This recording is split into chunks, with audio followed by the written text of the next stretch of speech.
Hello दोस्तों, मैं CA दीपक साहनी आज आपके साथ डिस्कस करने जा रहा हूँ जीएसटी रजिस्ट्रेशन के बारे में। दोस्तों, आज मैं आपको प्रैक्टिकली दिखाऊंगा कि जीएसटी में रजिस्ट्रेशन के लिए आप कैसे अप्लाई कर सकते हैं। तो जो मैं रजिस्ट्रेशन यहाँ पर अप्लाई करूंगा वो आधार ऑथेंटिकेशन मेथड से अप्लाई करूंगा। आपको पता होगा रिसेंटली एक रूल आया था जिसमें बताया गया है कि अगर आप आधार ऑथेंटिकेशन से जीएसटी रजिस्ट्रेशन अप्लाई नहीं करते हैं तो उस केस के अंदर आपका फिजिकल वेरिफिकेशन होगा प्रमाइसिस का, प्रिंसिपल प्लेस ऑफ बिजनेस का, देन आपको रजिस्ट्रेशन अलॉट किया जाएगा। तो एक काफ़ी लेंदी प्रोसेस है जिसके वजह से मैं अपने क्लाइंट्स को यही रिकमेंड करता हूँ कि आप आधार ऑथेंटिकेशन के थ्रू जीएसटी रजिस्ट्रेशन अप्लाई करें। जीएसटी रजिस्ट्रेशन अप्लाई करने के लिए सबसे पहले आपको जीएसटी की साइट खोलनी है एंड देन आपको ये सर्विस टैब यहाँ पर दिख रहा है, सर्विस टैब में जाना है। देन आपको ये रजिस्ट्रेशन टैब के अंदर न्यू रजिस्ट्रेशन है, इस पर आप क्लिक करिए। देन यहाँ पर ये ऑप्शंस आपके आगे या न्यू रजिस्ट्रेशन के अंदर I am a tax payer यहाँ आप सेलेक्ट कर सकते हैं अगर आप टैक्स पेयर हैं। इसके अलावा और भी काफ़ी ऑप्शंस यहाँ पर है, आप अपने अकॉर्डिंगली यहाँ रजिस्ट्रेशन के लिए अप्लाई कर सकते हैं। मेरे केस के अंदर मैं टैक्स पेयर हूँ तो मैंने टैक्स पेयर के लिए अप्लाई किया।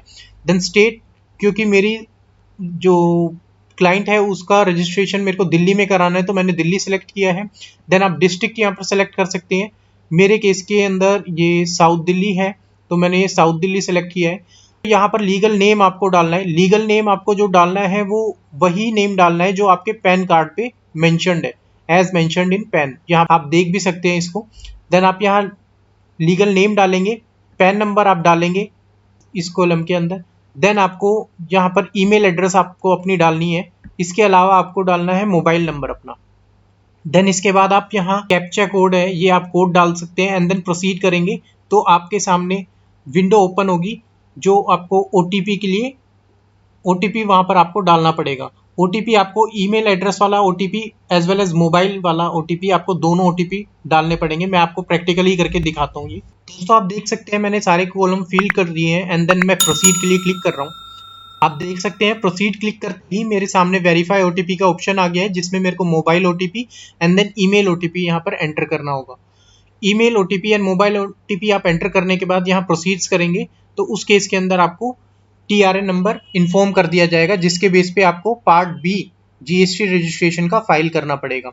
तो मैं आपको ये प्रैक्टिकल करके दिखाता हूँ आगे। दोस्तों मैंने ओटीपी डाल दिया है और मैं अब प्रोसीड पे क्लिक कर रहा हूँ।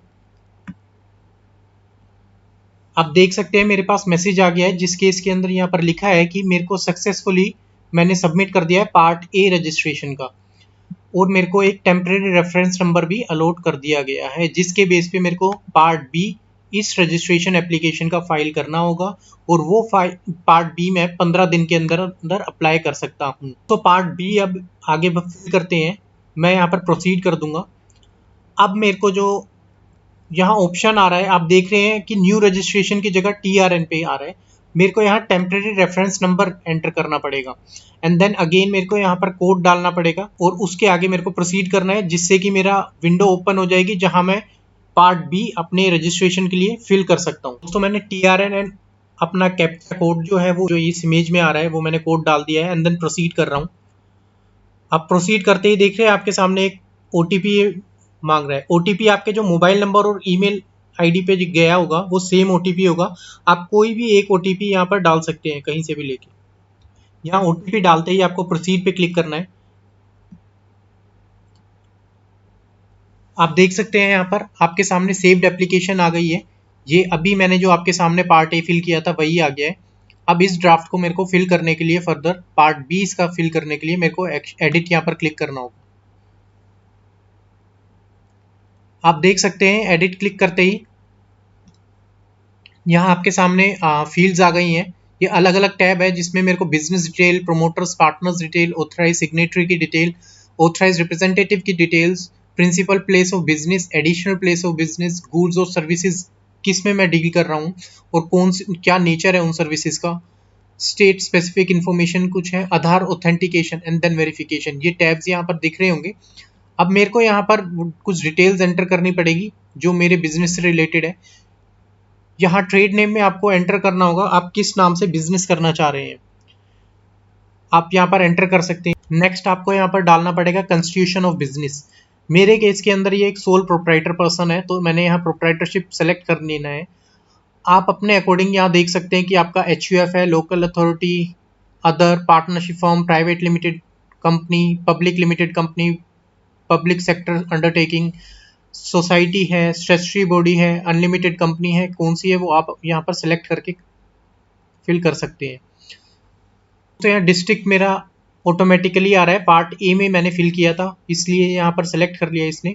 देन मेरे को सर्कल वार्ड यहाँ पर सेलेक्ट करना है, एंड देन आप अपने कमिश्नरेट की डिटेल्स यहाँ पर, देन डिवीजन कौन सा आता है, आपका रेंज क्या है, ये आप यहाँ लिंक से आप जाके चेक कर सकते हैं, एंड देन यहाँ फिल कर सकते हैं। इसके अलावा ये आपके पास एक ऑप्शन है कि आप कैजुअल टैक्सेबल पर्सन की तरह अप्लाई कर रहे हैं। मेरे केस के अंदर मैं कैजुअल टैक्सेबल पर्सन की तरह अप्लाई नहीं कर रहा, तो इस वजह से मैंने यहाँ पर यस नहीं किया है। सिमिलरली मेरे पास एक ऑप्शन होता है कॉम्पोजिशन स्कीम के अंदर, कॉम्पोजिशन स्कीम मैं ऑप्ट नहीं कर रहा है, इस वजह से मैंने यहाँ पर अगेन यस नहीं किया है। देन रीज़न क्या है मेरे ऑब्टेन करने का रजिस्ट्रेशन, मैं वॉलंटरीली अप्लाई कर रहा हूँ, तो वॉलंटरी मैंने सेलेक्ट करा है। कमेंसमेंट ऑफ बिजनेस मैं अपनी डेट डाल सकता हूँ यहाँ पर, किस दिन मैंने बिजनेस अपना कमेंस करा है उसको मैंने दोस्तों डेट भी डाल दी है। एंड देन एग्जिस्टिंग रजिस्ट्रेशन अगर आपका कोई है तो वो यहाँ पर आप फिल कर सकते हैं। मेरे केस में नहीं है तो मैं इसको सेव एंड कंटिन्यू करूँगा। देन मेरे सामने सेकंड डिटेल्स आ गई है, मेरे को पर्सनल इन्फॉर्मेशन डालनी है प्रोप्राइटर की, वो यहाँ पर मैं फिल कर सकता हूँ।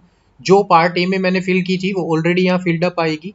यहाँ पर मेरे को नेम जो हमारे प्रोप्राइटर का है वो डालना है। देन उसके बाद फादर्स नेम क्या है उनका, उनकी डेट ऑफ बर्थ क्या है, मोबाइल नंबर क्या है, ईमेल एड्रेस क्या है, मेल फीमेल जेंडर जो भी है उनका वो जेंडर डालना है। एंड देन अगेन मेरे को डेजिग्नेशन डालनी है, उनकी क्या डेजिग्नेशन है।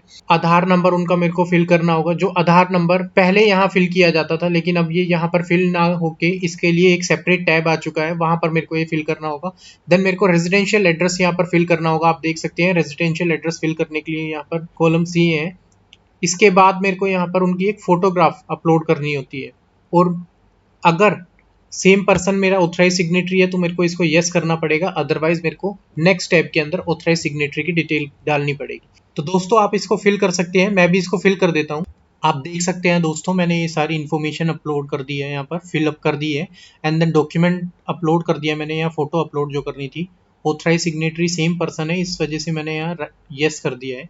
देन सेव एंड कंटिन्यू मैं करूँगा।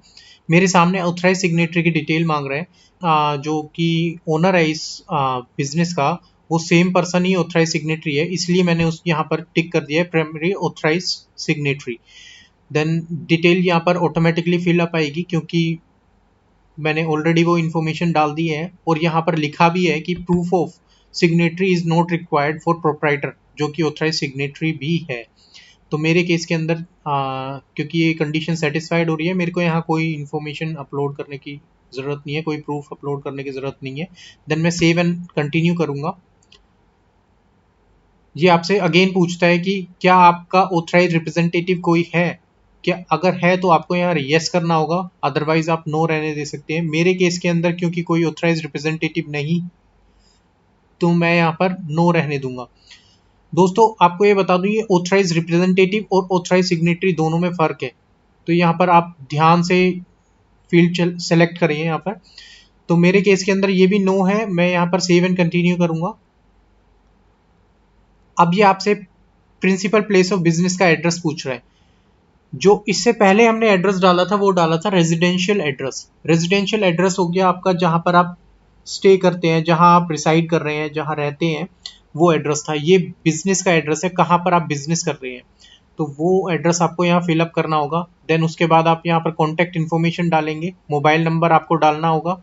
इसके बाद आपको नेचर ऑफ पोजेशन कैसा है आपकी उस प्रोमाइसिस का, इन केस अगर आप मान लो रेंटेड प्रोमाइसिस है तो रेंटेड, कंसेंटेड है तो कंसेंटेड, लीज्ड है लीज्ड करेंगे, ओन है तो ओन करेंगे, यहाँ पर शेयर्ड है, और अदर्स भी हो सकता है यहाँ पर। देन क्लाइंट का जो भी पोजेशन है वो आपको यहाँ सेलेक्ट करना पड़ेगा। जैसे मेरे केस के अंदर ही रेंटेड प्रोमाइसिस है तो मैं रेंटेड प्रोमाइसिस सेलेक्ट कर लूँगा।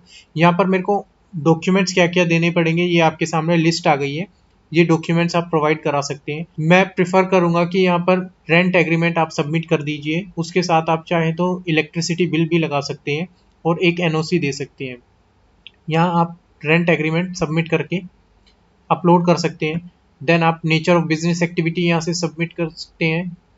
यहाँ आपके सामने ऑप्शंस हैं। इस ऑप्शंस में से आपको सेलेक्ट करना है कि आपका नेचर ऑफ बिजनेस क्या है।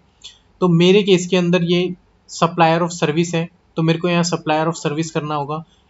इसके अलावा मेरे जो क्लाइंट है ये रिटेल में इन्वॉल्व है, तो उस केस के अंदर मैं रिटेल भी यहाँ पर टिक आउट कर दूंगा। आप अपने अकॉर्डिंग देख सकते हैं कि आपका जो क्लाइंट है वो किस बिजनेस में एंगेज्ड है, देन आप वो सेलेक्ट कर सकते हैं यहाँ पर। देन आप सेव एंड कंटिन्यू कर देंगे। ऊपर की इन्फॉर्मेशन फिलअप करने के बाद इस प्रिंसिपल प्लेस ऑफ बिजनेस के अलावा भी आपका कोई एडिशनल प्लेस ऑफ बिजनेस है तो आप यहाँ पर यस कर सकते हैं। देन आपको उसकी इन्फॉर्मेशन भी यहाँ पर फर्निश करनी पड़ेगी, क्योंकि मेरे केस में यहाँ कोई एडिशनल प्लेस ऑफ बिजनेस नहीं है, तो मैंने इसको नो ही रहने देना है। तो दोस्तों मैं इन्फॉर्मेशन ऊपर वाली फिल कर लेता हूँ। तो दोस्तों मैंने इन्फॉर्मेशन फिलअप कर ली है, जो भी मैंने आपको ऊपर बताई थी। मैं आपको ये चीज़ बताना प्रेफर करूंगा कि जो आप रेंट एग्रीमेंट अपलोड करेंगे वो पीडीएफ या जेपीईजी फॉर्मेट में होना चाहिए, प्लस जो आपकी मैक्सिमम फाइल का साइज हो सकता है वो 2 MB का साइज रहना है। 2 MB से ज़्यादा अगर आपकी फाइल का साइज होगा तो वो एक्सेप्ट नहीं करेगा यहाँ पर। तो दोस्तों मैंने इन्फॉर्मेशन फिल कर ली है, देन मैं सेव एंड कंटिन्यू इसको करूँगा। जैसा कि मेरे केस के अंदर कोई एडिशनल प्लेस ऑफ बिजनेस नहीं है, इस वजह से मैं इसको कंटिन्यू करूंगा। इन केस अगर आप वहाँ लास्ट टैब के अंदर additional place of business yes करते हैं तो यहाँ पर आपको एडिशनल प्लेस ऑफ बिजनेस का भी एड्रेस देना पड़ेगा। मैं इसको कंटिन्यू करूंगा दोस्तों। अब यहाँ पर मेरे को इन्फॉर्मेशन डालनी होगी कि किस गुड्स के अंदर मैं एंगेज्ड हूँ, क्या मैं सप्लाई कर रहा हूँ, मेरे नेचर ऑफ सप्लाई क्या है। गुड्स में है तो गुड्स किस नेचर के गुड्स हैं, और सर्विस है तो कौन सी सर्विसेज में मैं इन्वॉल्व हूँ। यहाँ पर आप HSN डाल सकते हैं, या फिर आप यहाँ सर्च भी कर सकते हैं नेचर ऑफ सर्विसेज से। आप यहाँ डाल सकते हैं कि किस 5 सर्विसेज में आप एंगेज्ड हैं, और इसके अलावा आप गुड्स के बारे में भी डाल सकते हैं कि किस 5 गुड्स के अंदर आप एंगेज्ड हैं, किस 5 कमोडिटीज में आप सप्लाई कर रहे हैं अपने बिजनेस से। तो दोस्तों मैंने ये जो 5 गुड्स और सर्विसेज सेलेक्ट करनी थी वो सेलेक्ट कर ली है। अब मैं सेव एंड कंटिन्यू इसको कर सकता हूँ। नाउ नेक्स्ट स्टेप मेरे सामने है कि स्टेट स्पेसिफिक इन्फॉर्मेशन, क्योंकि मेरे में ये एप्लीकेबल नहीं होती है तो मैं इसको फिल आउट नहीं करूंगा एंड सेव एंड कंटिन्यू कर दूंगा। देन ये मोस्ट इंपॉर्टेंट मैं आपके सामने आधार ऑथेंटिकेशन के बारे में दिखाने जा रहा हूँ। आधार ऑथेंटिकेशन दोस्तों मैं आपको बताऊं कि ये फर्स्ट टाइम जो प्रोसेस है ये अब ये नया प्रोसेस है, जिसके इसके अंदर आधार ऑथेंटिकेशन से आप कर ऑथेंटिकेट कर सकते हैं अपनी जो जीएसटी रजिस्ट्रेशन आपने अप्लाई किया है उसको। तो अगर आप ऑथेंटिकेशन नहीं करते हैं आधार ऑथेंटिकेशन, तो उस केस के अंदर आपका फिजिकल वेरिफिकेशन होता है और जिसमें काफ़ी टाइम लग जाता है आपको रजिस्ट्रेशन ग्रांट होने में। तो इसलिए मैं आपसे प्रेफर भी यही करूंगा, जैसे मैंने बिगनिंग में भी कहा था कि आप आधार ऑथेंटिकेशन से ही जीएसटी रजिस्ट्रेशन अप्लाई करें। तो यहाँ पर दोस्तों आप देख सकते हैं कि आपके सामने यहाँ पर मैंने यस कर दिया है आधार ऑथेंटिकेशन के लिए, और ये जो प्रमोटर मेरे हैं, जब जो भी मेरे प्रोप्राइटर थे इस केस के अंदर, उनके मोबाइल नंबर और ईमेल एड्रेस पे ये लिंक जाएगा जहाँ से मेरे को ऑथेंटिकेशन करना होगा। तो आप देख सकते हैं यहाँ पर ये यस करने के लिए बोलते हैं। अगर आप ऑथेंटिकेशन लिंक चाहते हैं अपने मोबाइल नंबर और ईमेल आईडी पे, देन आप जब ये ऑथेंटिकेशन कर देंगे उसके बाद ही आपकी एप्लीकेशन मानी जाएगी कि वो सबमिट हो गई है। उससे पहले आपकी एप्लीकेशन सबमिट नहीं मानी जाएगी।